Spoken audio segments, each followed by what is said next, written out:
Já até virou tradição no Brasil. Quando chega janeiro, o país inteiro se une para falar sobre um único assunto: o reality show Big Brother Brasil, da Rede Globo. Mas olha só, eu não tô dizendo que todo mundo assiste o programa não, mas sim que as pessoas parecem sempre ter alguma coisa a falar sobre ele. Tem aquela turma que vai dizer que tem coisa melhor para fazer com seu tempo do que assistir Big Brother, como, por exemplo, ler um livro, e que a popularidade do BBB em pleno 2026 dá aí pistas de quanto o país ainda precisa evoluir. E tem também o pessoal dos fandoms, que realmente se torna fã de carteirinha dos participantes e luta com unhas e dentes para que eles cheguem até o final dos 3 meses, para que sejam consagrados pela história, seja lá o que isso signifique. Mas também tem um outro tipo de participação que é mais comum e talvez mais interessante, que é a de quem quer viver o BBB como uma experiência coletiva, entendendo que ele fala não só da narrativa que aparece ali na tela, mas que também repercute coisa que está rolando aqui no mundo de fora, mesmo antes da existência do programa. Ou seja, dá para dizer que um BBB bom, como é o caso dessa edição de 2026, tá? É aquele que funciona como uma espécie de espelho no mundo social, que reflete e também distorce o que acontece na vida real. E talvez seja isso que faz uma edição colar, né? A sorte de conseguir juntar um elenco afiado, um público disposto a participar e replicar os conteúdos na internet e a pertinência das pautas que pipocam ali entre os brothers. E o BBB 26 parece ter tudo isso daí, hein? E o mais interessante nessa edição parece ser que o programa está mostrando que as pautas hoje estão cada vez mais complexas. O que equivale a dizer que as nossas discussões também estão cada vez mais complexas, por mais difícil que seja acreditar nisso. Segue comigo que o assunto do telescópio de hoje é o Big Brother Brasil, sim. Bora lá! Se você pudesse...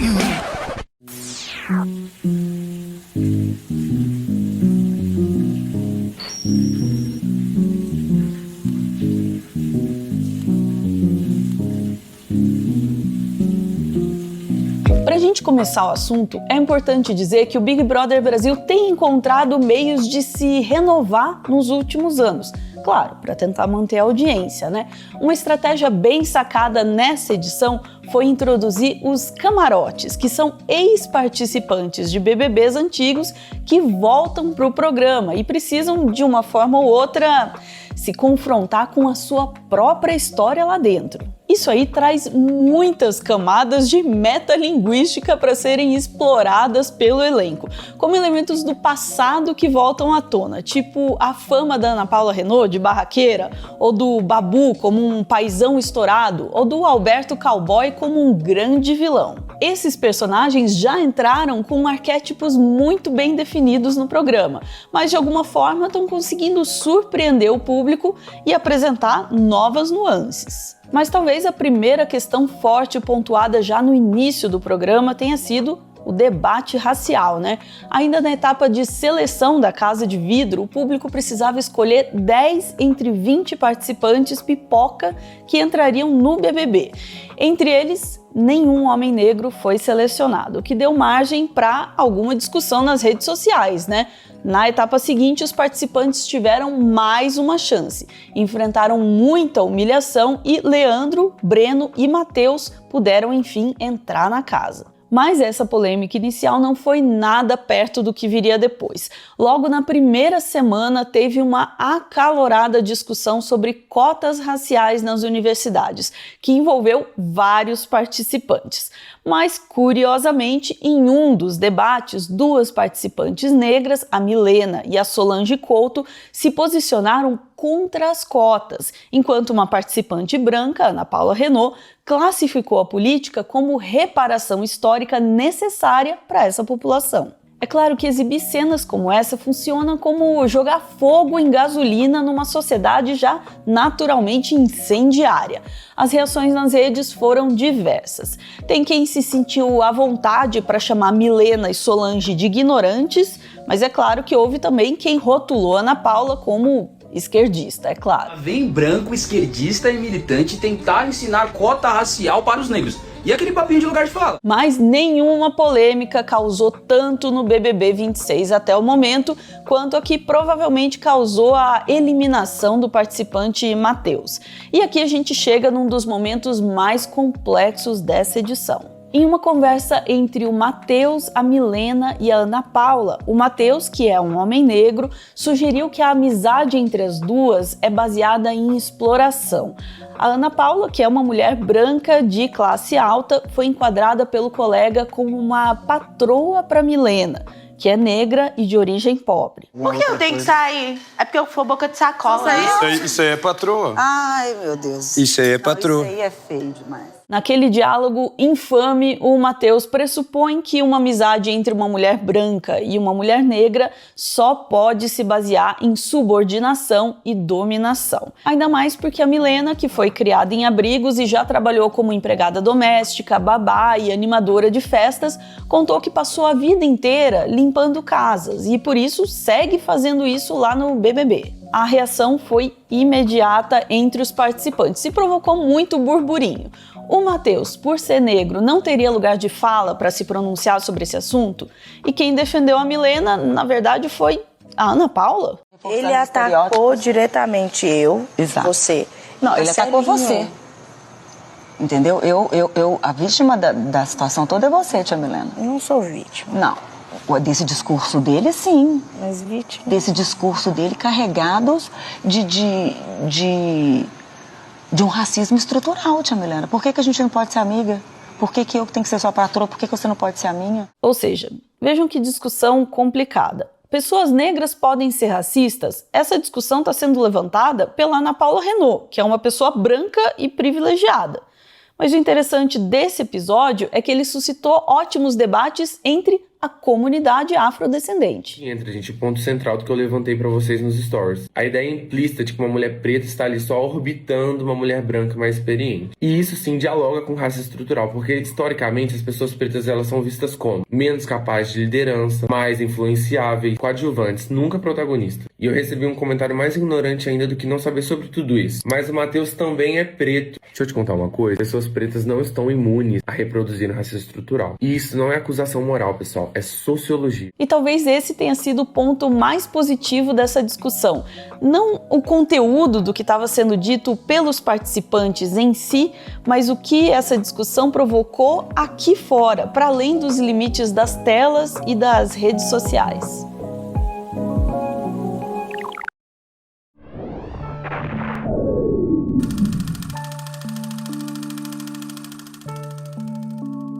A indicação de hoje é o longa Leila e os Lobos.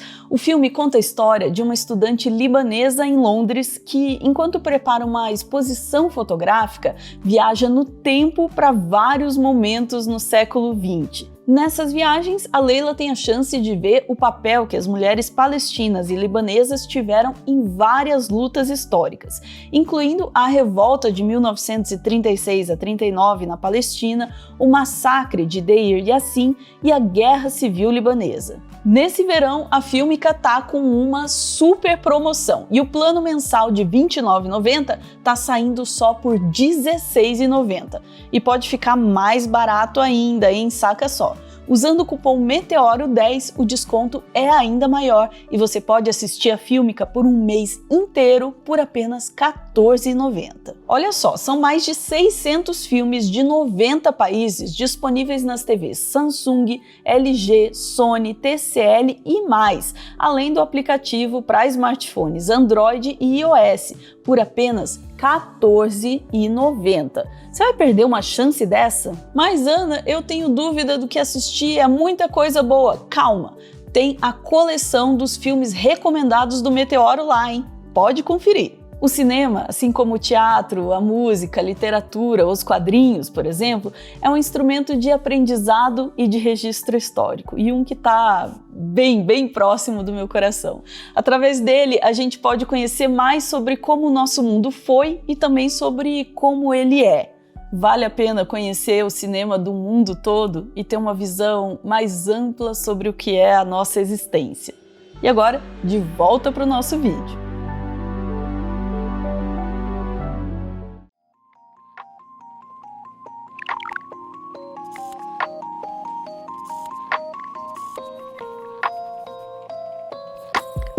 Você sabe o que ajuda a explicar o grande sucesso do formato e do estilo de um reality show como o Big Brother? Todo mundo sabe que, a essa altura do campeonato, esse programa é visto como uma plataforma para alguma outra coisa. Seja para ganhar um prêmio milionário, seja para angariar fama e lucrar depois. Quase sempre, né? E é isso que explica por que milhares de pessoas ainda cogitam entrar numa experiência dessa, mesmo sabendo que é uma espécie de loteria. Eles podem se dar muito bem, mas também podem perder muita coisa. Do lado de cá, do público, existe a convicção de que as pessoas se preparam para ir para lá como se treinassem para ir para uma maratona. Elas contratam assessorias para administrar suas redes, elas fazem treinamentos, se enchem de procedimentos estéticos, tudo para moldar um personagem que elas vão performar na casa. E é justamente porque a gente sabe disso que surgem aquelas expressões que dizem que alguém é VTZero, por exemplo, ou estrategista, ou que está imitando antigos participantes que deram certo. Se você for ética, você é casada? Acabei de casar. Ah, tá. Você abriria a sua relação? Não. O Rian ainda, claro que não. Sou fiel. Eu também. Vai ser dificílimo. Mas assim, não termina, aí você vai pro Big Brother e lá você se apaixona por alguém. E o que a gente tá dizendo ao repetir isso é que, ao ver o BBB, a gente tem noção de que ali a gente tá diante de uma performance controlada, de que as pessoas estão sempre buscando ser alguém pras câmeras. E é verdade, né? Olha, quem está dizendo isso não sou eu, mas um dos sociólogos mais célebres que a gente já teve, o canadense Erving Goffman, na sua obra clássica chamada A Representação do Eu na Vida Cotidiana, de 1956, ele escreveu o seguinte: quando estamos diante de outras pessoas, costumamos reforçar nossas ações com sinais e gestos que ajudam a destacar quem somos e o que queremos mostrar.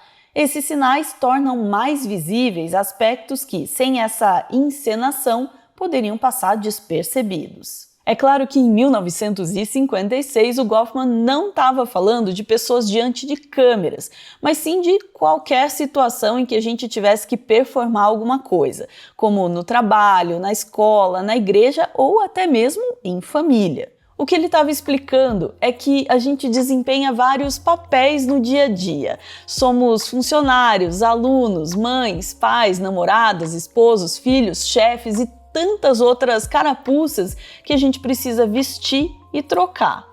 Sem julgamento, tá? Segundo o Goffman, a gente só consegue deixar de representar alguma coisa quando a gente está nos bastidores, na nossa área de descanso. Geralmente isso só acontece quando a gente está sozinho ou entre pessoas nas quais a gente confia muito. Ou seja, o que ele estava sugerindo é que ninguém consegue sustentar uma performance o tempo inteiro. Todo mundo precisa relaxar em algum momento. E aí a gente volta para o BBB. Qual que é a grande sacada, a grande proposta do programa? É o fato de que as pessoas vão permanecer lá confinadas durante 24 horas por dia ao longo de 3 meses, numa casa totalmente vigiada. E durante esse período, os personagens que elas sustentam vão precisar relaxar em algum momento. É o famoso um dia as máscaras caem. Caem?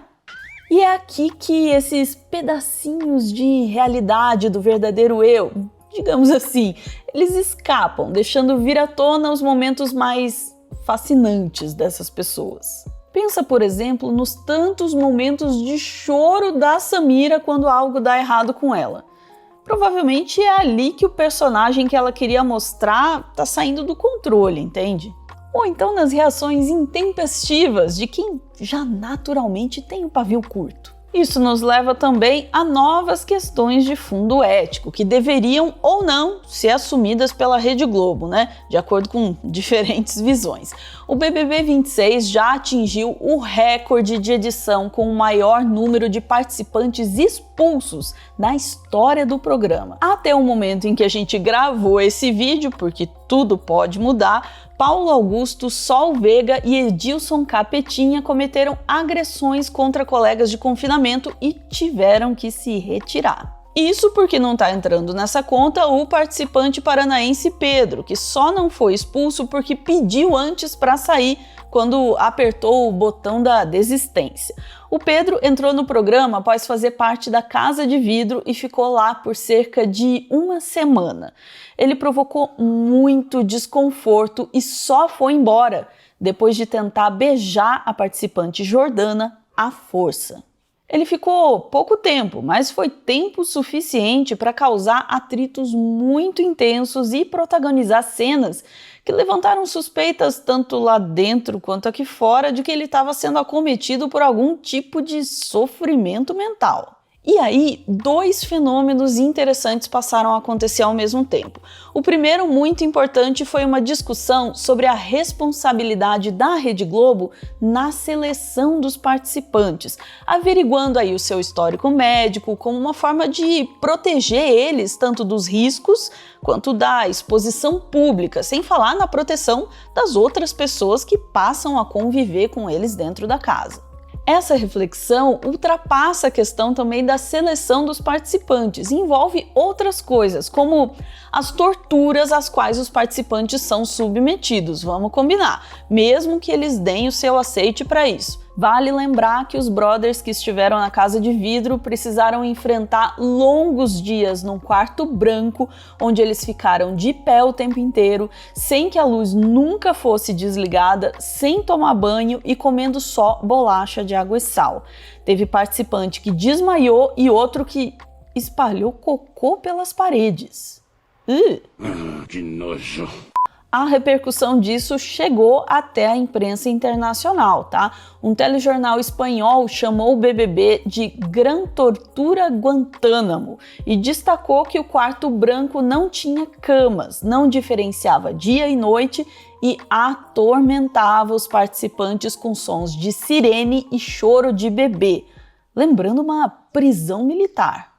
Todos vestidos con uniformes, no hay muebles, todo es blanco, las paredes están acolchadas, no saben si es de día o de noche y duermen en el suelo. Algunos se apoyan en las piernas de sus compañeros, otros en sus zapatos. Una habitación que podría catalogarse de tortura, donde lo único que comen son galletas y agua. Um outro fenômeno se manifestou aí também no caso do Pedro, ligado ao mundo social. Foi uma corrida para tentar entender qual transtorno ele sofreria. Foi uma chuva de vídeos gravados por psicólogos, psiquiatras ou só por gente viciada em dar opinião sobre tudo, que sugeriam aí algum diagnóstico possível para o participante, mesmo assumindo que eles só tinham visto os cortes e não podiam cravar uma resposta definitiva. Ainda assim não dava para perder o like, né? Mas talvez isso tudo revele alguma coisa, não sobre o participante, mas alguma coisa em nós. A necessidade de respostas rápidas, de encaixar todo mundo numa caixinha e a ansiedade de solucionar as questões de saúde mental como mais um problema a ser resolvido entre tantos outros milhares que a gente já tem. Certinho fez essa psicóloga aqui, ó, dá uma olhada. E aí, você sabe qual é o diagnóstico do Pedro, do Big Brother Brasil? Antes de a gente falar sobre isso, queria perguntar para vocês qual a importância de saber se ele tem um diagnóstico ou qual o diagnóstico. Primeiro que a gente tem que pensar que diagnóstico não é algo de domínio público.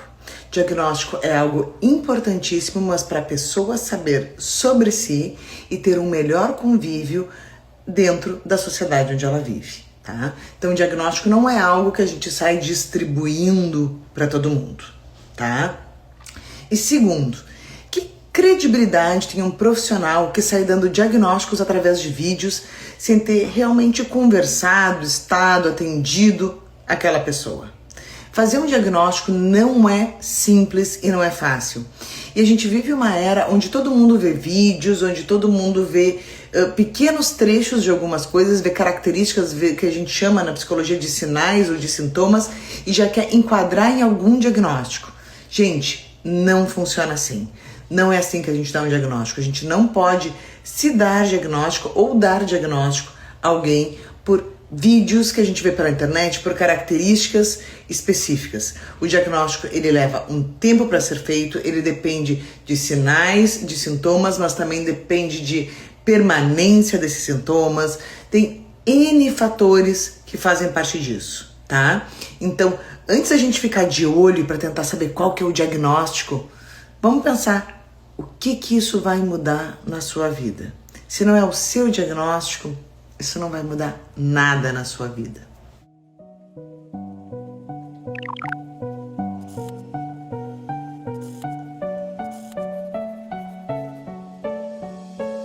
Vamos combinar que já é meio chovendo molhado falar de polarização no Brasil.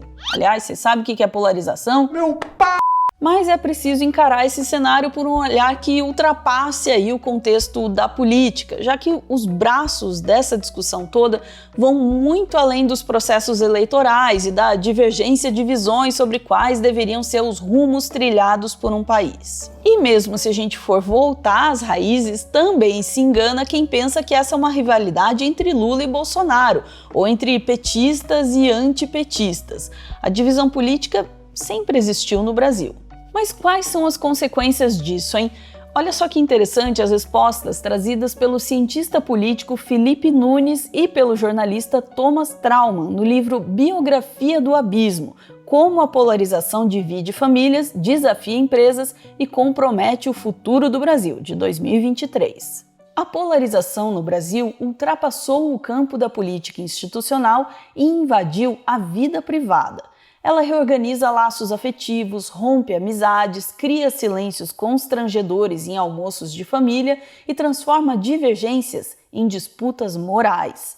Quando a identidade política passa a definir quem é do bem e quem é do mal, o espaço para convivência diminui drasticamente. Então, talvez não seja por acaso que o BBB 26 também replique essa visão binária da realidade. E em pouco tempo de jogo, a casa já tenha se dividido em 2 grupos.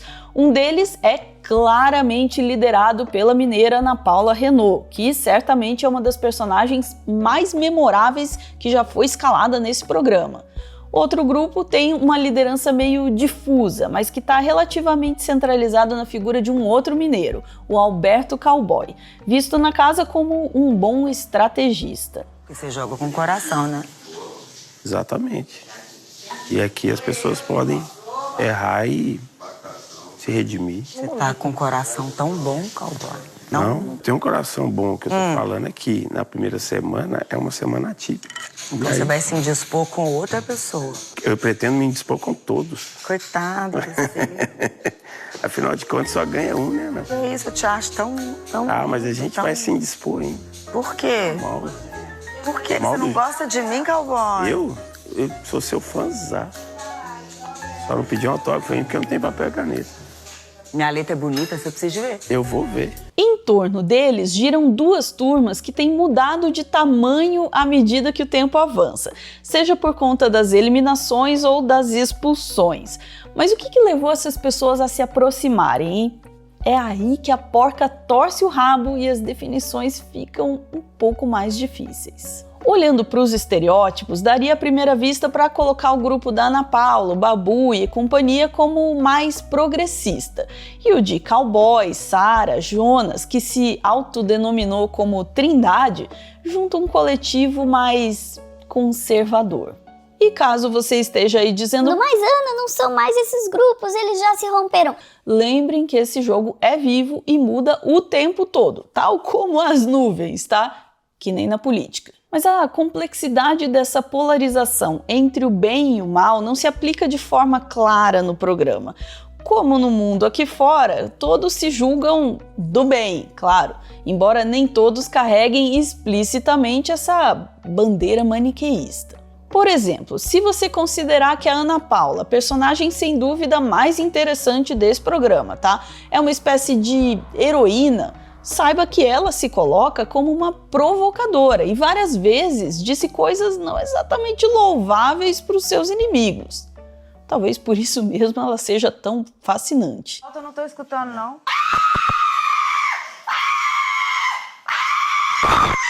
Opa! Que isso? Você pisou no meu pé aqui? Se toca! Que isso, cara? Só.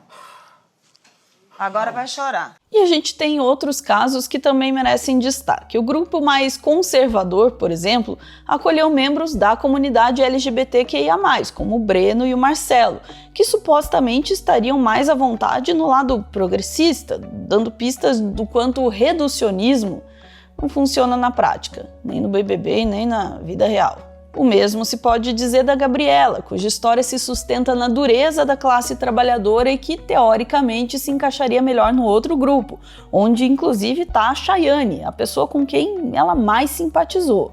E não dá para deixar de mencionar também o episódio com a participante Maxiane, que se assume orgulhosamente como umbandista e por isso poderia ser vista como alvo de preconceito religioso por alguns colegas de confinamento, né? Mas, para nossa surpresa, a Maxiane foi duramente criticada, inclusive pela sua mãe de santo, por usar símbolos da sua fé para tentar intimidar as pessoas. Para muita gente, com a visibilidade trazida pelo BBB, a Maxiane estaria prestando um desserviço à sua comunidade e estimulando ela mesma a intolerância religiosa no país. Babu falou pra mim, se prepare, porque se ela voltar, sua vida vai virar um inferno. De nós duas. Vamos lá, qualquer coisa eu mando Pombagira, que Pombagira tem acesso ao inferno. Me ajuda aí, mulher. Eita, mulher. Me ajuda aí, mulher.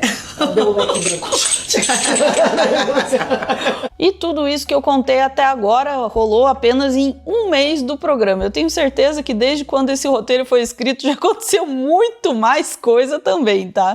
Com o desenrolar dos próximos meses, pode ser que um novo dilema surja. Se realmente Ana Paula Renault despontar como favorita ao prêmio, vai fazer sentido dar 5 milhões de reais para uma mulher que, pelo menos, como contam as notícias, é uma herdeira com muito dinheiro na conta e que nem precisa trabalhar? Será que em 2026 ainda se espera que o Big Brother Brasil faça alguma justiça social? Não tenha dúvidas de que nessa edição intensa e com os nervos à flor da pele, muita água ainda vai rolar, especialmente dos olhos da Samira. Idiota fútil! Nossa, tá bom, quantos sentimentos, tá bom. E pode ter uma certeza, se você chegou até o final desse vídeo, é porque depois de 24 anos, o BBB ainda fala com o Brasil e sobre o Brasil. Será que um programa de TV pode querer mais do que isso?